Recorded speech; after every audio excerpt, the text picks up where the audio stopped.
বৃষ্টি আর ঝোড়ো হওয়া উপেক্ষা করে এবারও দুই বাংলার সীমানায় ইছামতি নদীতে মুখরিত হলো দেবী বিসর্জনের আয়োজন। এক নদী দুই দেশ, বাংলাদেশের সাতক্ষীরা টাউন শ্রীপুর আর ওপারে ভারতের টাকি পৌরসভা, দুই তীর জুড়ে হিন্দু ধর্মাবলম্বীদের ঢল নামে দেবী দুর্গাকে বিদায় জানাতে।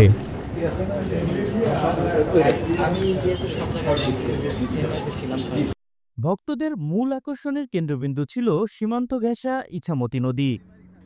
হাজারো মানুষের উপস্থিতিতে দুই দেশের ভক্তরা নিজ দেশের নিজ নিজ পাড়ে দেবীকে বিসর্জন দেন।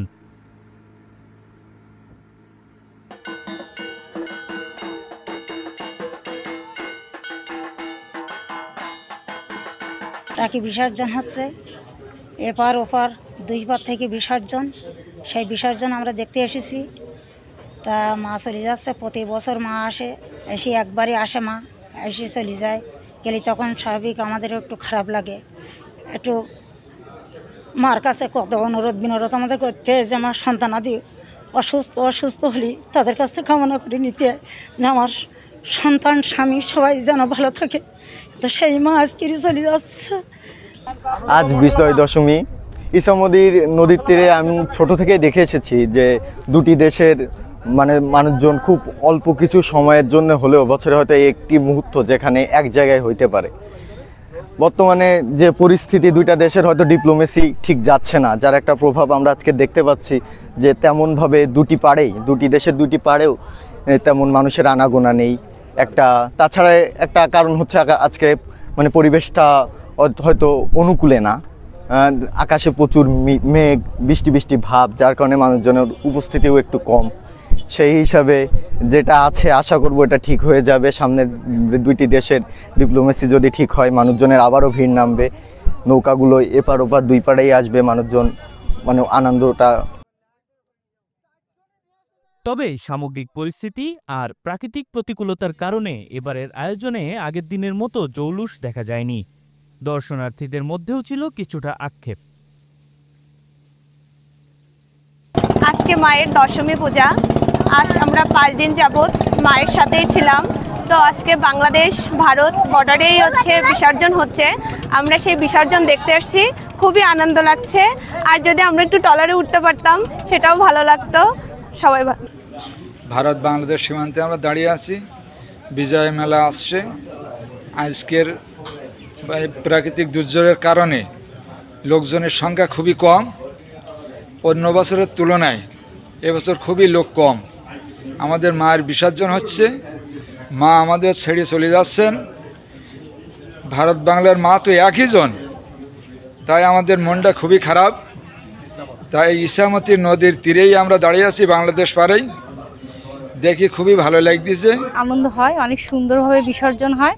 কিন্তু এবার আমরা প্রথম এসেছি, তো ভালো লাগছে, খুবই ভালো লাগছে। কিন্তু দুঃখের বিষয় হচ্ছে যে নামতে পারছি না আমরা, যে নৌকায় করে যে বিসর্জনটা হয় ওই আনন্দটা আমরা পাচ্ছি না। প্রথম আমি বিসর্জন দেখতে আসছি, আমার খুবই ভালো লাগছে। এখানটায় ওই পাশে ভারত দেখা যাচ্ছে, এই পাশে বাংলাদেশ, অনেক মজা হচ্ছে, ভালো লাগতেছে। আমি ভারত বাংলার ঐতিহ্যবাহী দুর্গাপুজো উপলক্ষে এখানে এসেছি বিসর্জনের জন্য। এসেছি আশাশুনি থেকে, আমি ক্লাস 8ম শ্রেণীতে পড়ি, আমার নাম রিদি।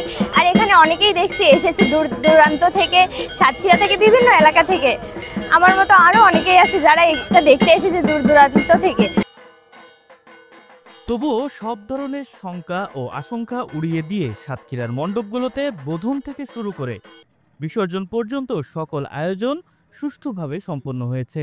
এজন্য বিজিবি, পুলিশ সহ সংশ্লিষ্টদের ধন্যবাদ জানান দায়িত্বপ্রাপ্ত কর্মকর্তারা।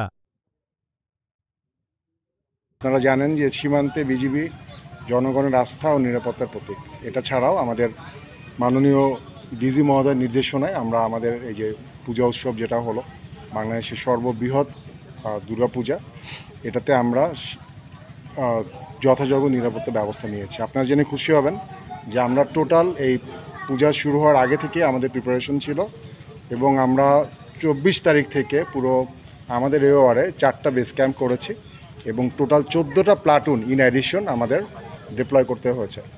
এই কারণে দেখা গিয়েছে এই প্লাটুন তারা 24 ঘন্টা পেট্রোলিং করেছে, রাত দিনভর পেট্রোলিং করেছে। এবং এই কারণে আমাদের ট্রুপসদের আমাদের ছুটি থেকেও পুল ব্যাক করতে হয়েছে, বিকজ আমাদের বর্ডারটাকে সিকিউর রাখার জন্য আমরা ওখানে বিওপি থেকে নিতে পারিনি। এটা ছাড়াও আমরা স্থানীয় প্রশাসন, আমাদের পুলিশ যারা আছেন, আর্মি যারা আছেন, তাদের সাথে আমরা সমন্বয় করে একটা টিম ওয়ার্ক হিসেবে কাজ করেছি।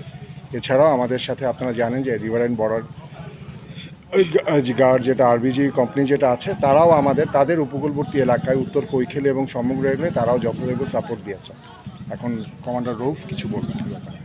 আমরা চেষ্টা করেছি যে বিজিবির সর্বোচ্চ সামর্থ্য দিয়ে আমরা যে নদীমাতৃক যে পূজা মণ্ডপগুলো আছে নদী সীমানায়, আমরা চেষ্টা করেছি আমাদের সর্বোচ্চটা দিয়ে আমরা আমাদের টহল কার্যক্রম পরিচালনা করার জন্য, যাতে করে এই উৎসব মুখর পরিবেশে সবাই যেন খুব ভালোভাবে উৎসবটা শেষ করে বাসায় ফিরে যেতে পারে, এটাই আমাদের চাওয়া পাওয়া। আমরা ভবিষ্যতেও বিজিবির সদস্য হিসাবে আমাদের টহল কার্যক্রম এবং এই ধরনের বিভিন্ন ধরনের উৎসবগুলোকে আরও আনন্দ সাফল্যমণ্ডিত করার জন্য আমরা চেষ্টা করব।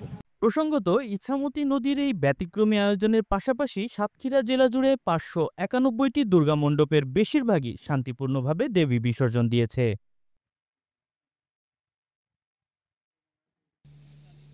Desk report, channel 24।